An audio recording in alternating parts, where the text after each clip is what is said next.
Hola, en esta clase hablaremos sobre la arquitectura Lambda para sistemas de Big Data. Para partir, vamos a recordar algunas cosas que vimos en la clase anterior. Primero partimos diciendo que la computación en paralelo es una buena alternativa para poder tener mejor y mayor procesamiento, principalmente porque las CPUs ya no son tan rápidas como nos gustaría que fuesen, nos han ido volviendo más rápidas. Y en términos de precio es mucho mejor escalar agregando más máquinas que tratando de tener una mejor CPU. También vimos distintos servicios en la nube. Vimos que la nube puede ser elástica, que uno paga por lo que usa, y también vimos distintos proveedores, algunos gigantes tecnológicos, pero también vimos algunas otras empresas más pequeñas con precios mucho más asequibles, pero que simplemente no cuentan con este gran marketing que tienen estas otras empresas grandes. Y por último vimos las distintas herramientas de Big Data, en 5 categorías en las cuales podemos clasificar las herramientas que vamos a usar durante este curso. Bueno, ¿qué es la arquitectura Lambda? Como ya hemos mencionado en clases anteriores, no hay una sola tecnología que nos permita poder resolver los problemas que estamos enfrentándonos en este mundo de Big Data.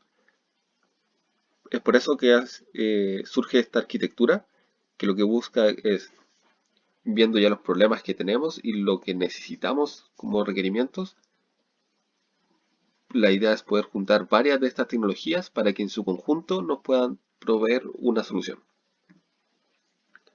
Esta arquitectura va a tener 3 capas: la Batch Layer, Service Layer y Speed Layer. En su conjunto, estas 3 capas nos van a resolver los problemas que hemos visto en las clases anteriores. Si recordarán, la definición básica de un sistema de datos es una query es igual a una función sobre todos los datos que tenemos. Idealmente queremos correr esta query inmediatamente, y eso es lo que vamos a tratar de conseguir. ¿Cuál es el problema? Que hacer una query on the fly va a tocar esto muchos datos. Si tenemos muchos datos, estamos hablando de muchos registros, para que tengan un orden de magnitud, podríamos necesitar leer 1 petabyte de datos, lo cual es bastante.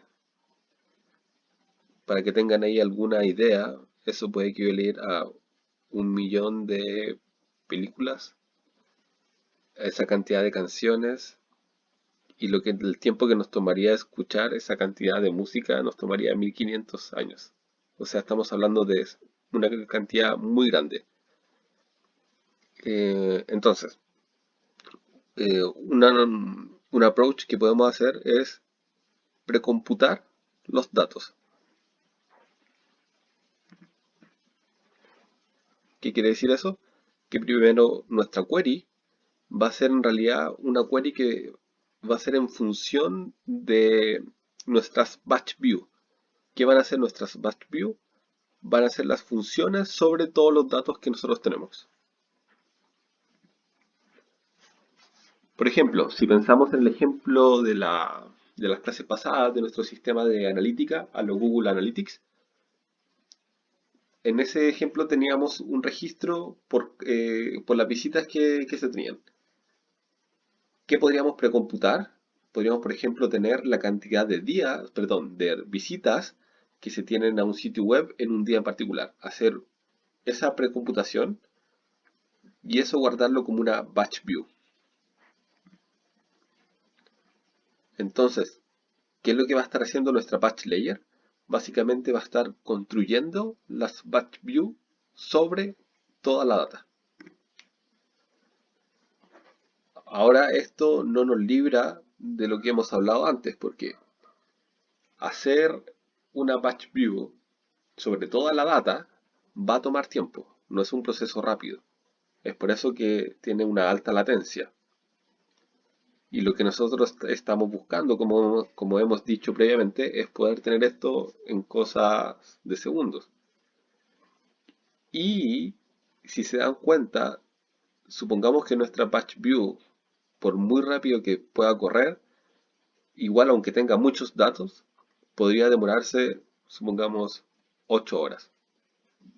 Durante esas 8 horas en que se demoró en ejecutar nuestro proceso para poder tener el resultado de la query, ya llegaron nuevos datos.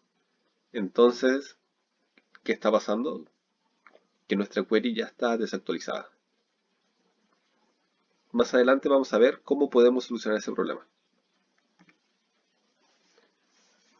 Entonces, ¿cuál va a ser el rol de nuestra batch layer? En nuestra batch layer va a almacenar una copia de nuestro dataset maestro. Ya es importante que los procesos de precómputo sean llevados acá y además es importante que la data que almacenemos acá sea inmutable. La idea también es que la batch layer sea capaz de almacenar una cantidad arbitraria de datos, un sistema que además necesita hacer procesamiento en batch. ¿Qué tecnología cumple con esto? Hoy en día podría ser Hadoop, pero también existen otras opciones. ¿Qué es lo que va a estar haciendo permanentemente la batch layer? Va a estar corriendo siempre las funciones de, de batch y la van a estar recomputando continuamente, como se puede ver en este pseudocódigo. ¿Cuál es la gracia de hacer esto? De usar tecnologías como las de Hadoop, es que obtenemos el paralelismo gratis, que quiere decir que en el diseño de cómo está construido Hadoop u otras tecnologías similares a estas, nos dan ya implementado lo que es el paralelismo. Entonces, a la hora de consultarlo, para nosotros no, no tenemos que andar consultando nuestros distintos nodos.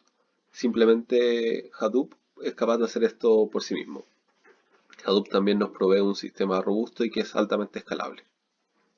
Simplemente a medida que nuestro almacenamiento va creciendo, nuestra batch layer se va haciendo más grande, lo único que tenemos que hacer para que éste siga teniendo un buen rendimiento es añadir nuevas máquinas.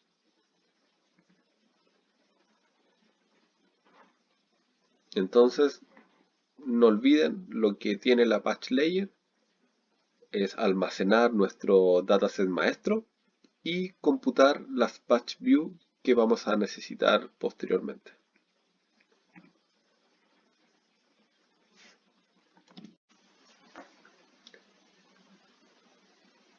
Bueno, la service layer, el rol que va a tener es que cada vez que nosotros generemos una batch view, la idea es almacenar esta batch view en algún lugar para que cuando la queramos consultar ya esté listo precomputado y que para nosotros sea de fácil acceso.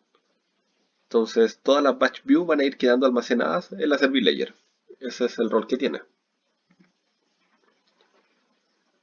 Lo que necesitamos que tenga la service layer es que sea capaz de hacer lecturas aleatorias y actualizaciones en batch.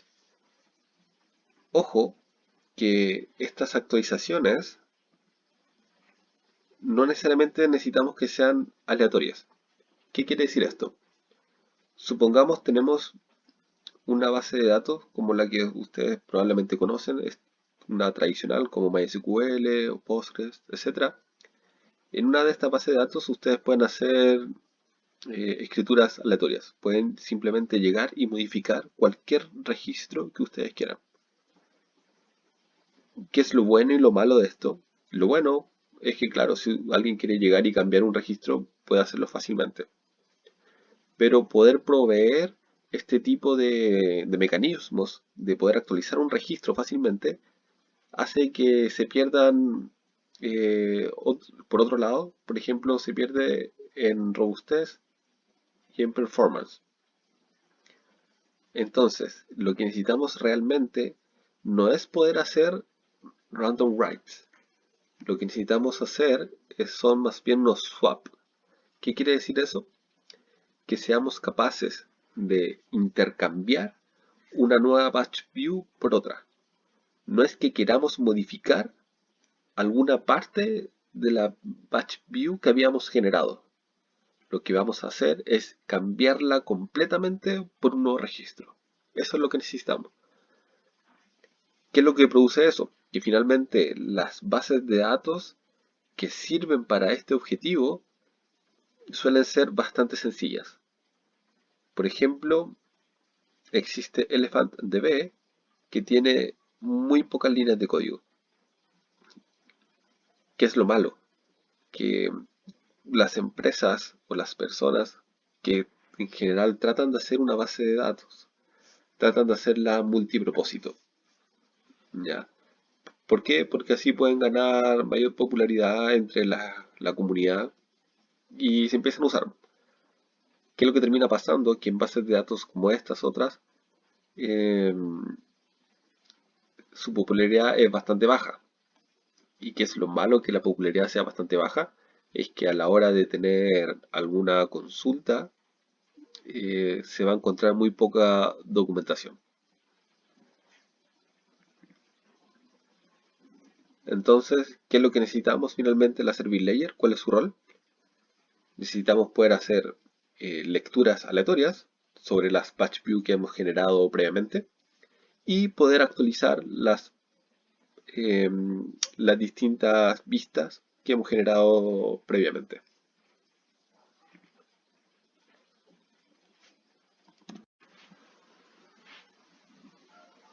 Veamos ahora, pensando en la patch y en la Service Layer, cuál de nuestras propiedades, cuáles de estas se están cumpliendo.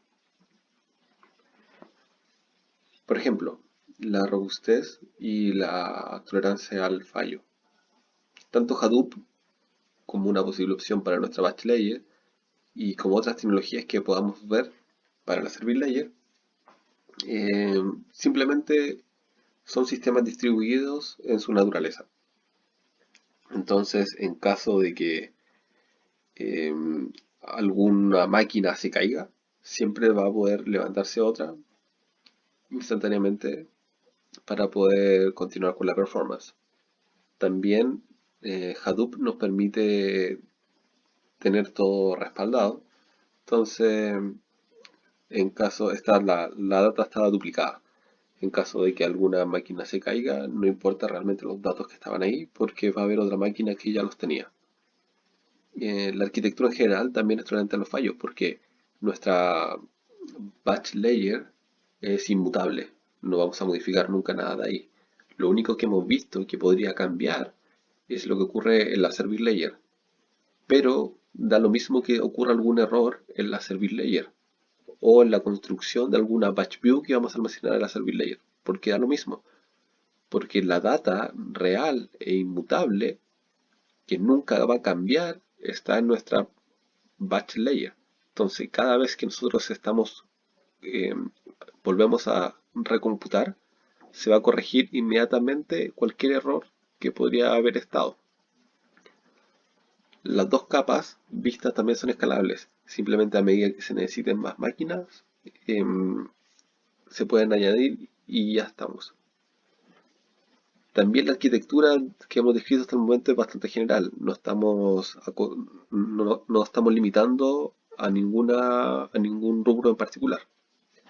Es bastante, se puede extender también. Es simplemente queremos hacer una nueva query, se puede hacer. Eso nos permite también pensar que podemos cumplir, que podemos consultar lo que nosotros queramos consultar. El mantenimiento se necesita cierto conocimiento, pero en realidad no es tanto, porque al ser esta tecnología distribuida ya desde su inicio, es bastante sencillo una vez que ya se aprende este conocimiento. La última requisito, que sea debugueable, también se cumple porque al tener la batch layer como nuestro master dataset, en verdad eso nos permite poder corregir cualquier error y tener, al final poder hacer un tracking de lo que está ocurriendo. Que eso es lo que más necesitamos y como nosotros siempre controlamos lo que entra y lo que generamos con nuestras batch views, lo tenemos más bien resuelto. Bueno, si se ponen a pensar, hay una propiedad que nos estaría faltando de las que vimos en las clases iniciales del curso, la que es que necesitamos que nuestras consultas tengan una baja latencia. Ahí es cuando entra en juego la speed layer. ¿Qué es lo que hace nuestra speed layer entonces? Básicamente toda la data que quedó sin ser procesada mientras estaba haciendo, eh, se estaban generando las batch views para ser guardadas en la service layer, esa data que quedó entre medio, que nos genera un desfase, esa es la data que vamos a ir a buscar con la speed layer.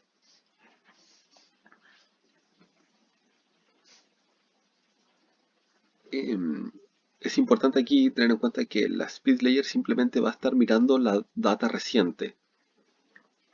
Y, y que también toda la data que eventualmente va a llegar a la speed layer va a ser absorbida por la batch layer y la service layer. Entonces, no es realmente importante asegurar la inmutabilidad porque ese concepto está siendo cubierto por la batch layer. ¿Qué nos permite entonces eso? Básicamente toda la computación incremental que conocemos, la que estábamos diciendo antes que no servía, bueno, realmente sí nos sirve, pero de una manera más acotada y simplemente en la speed layer para poder tener esta data diferente que nos está quedando por cubrir para poder procesarla mucho más rápido. Dicho lo anterior, ¿cómo se construye una vista en tiempo real? Lo que va a hacer es agarrar la nueva data, pero va también a agarrar la vista previa que se generó. Siempre hablando de la real-time view. ¿Ya? ¿Qué quiere decir esto? Que no estamos considerando nuestra data histórica que está siendo procesada por la batch layer y que la estamos consultando en la service layer. En términos de implementación, hacer algoritmos que sean incrementales suelen ser más complejos que los que hacemos recomputacionales. Lo bueno es que cualquier error que ocurra, y eso es algo bueno en nuestra arquitectura en general, si ocurre algún error en la speed layer, no es muy relevante, porque al final del día, cuando termine de ser procesada nuestra batch layer y nos entregue una nueva query, si es que ocurrió algún error mientras procesábamos nuestra speed layer, que era nuestra data reciente, eventualmente va a ser descartado, porque a medida que va pasando el tiempo, la batch layer con la service layer van a ir alcanzando la speed layer. La speed layer, recuerden, solo tiene un rol con la data que no alcanzó a ser procesada en la última vista generada. Esto en su conjunto nos da una gran flexibilidad, porque al final del día nos estamos quedando con lo mejor de los dos mundos.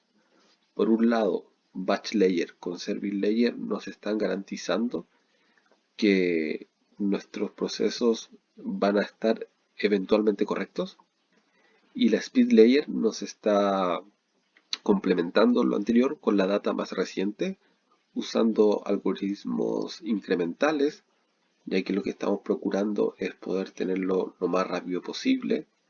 Estos algoritmos podrían sobreescribir la data, estos algoritmos podrían ser más complicados de implementar que de una manera recomputacional, lo cual nos deja un poco más propenso a tener errores, pero esos errores eventualmente pueden ser corregidos. Ahora, como es un poco más complicado tener los algoritmos de cuando son incrementales son más complejos de implementar, lo que solemos hacer es hacer aproximaciones que nos van a permitir eh, tener algo cercano a lo que realmente estamos buscando. Podrían no ser exactos, pero recordemos que eventualmente sí vamos a tener el exacto a medida que va pasando el tiempo. Entonces, ¿cuál es el rol de la speed layer? Compensar la alta latencia que tiene el proceso de la batch layer con la service layer. Vamos a utilizar algoritmos incrementales, porque lo que buscamos aquí es hacer lo más rápido posible la data de procesar la data que no alcanzó a ser absorbida por los otros procesos y que eventualmente todo lo que hagamos en la speed layer va a ser sobrescrito por la batch layer. Para resumir la arquitectura, se vería como lo tenemos acá. A medida que llegan nuevos datos, estos datos se van a ir por dos caminos. Por un lado van a ser almacenados imputablemente en nuestra base de datos maestra. Nuestra base de datos maestra va a generar las vistas necesarias para obtener las consultas rápidas. Esas vistas precomputadas van a ser almacenadas en la service layer y en paralelo a lo anterior vamos a tener nuestra speed layer que va a estar enfocado a solo la data que no alcanza a ser eh, procesada por lo anterior. Y al final necesitamos una especie de query layer que sea capaz de juntar estas dos consultas en una sola para poder tener nuestro resultado como absoluto.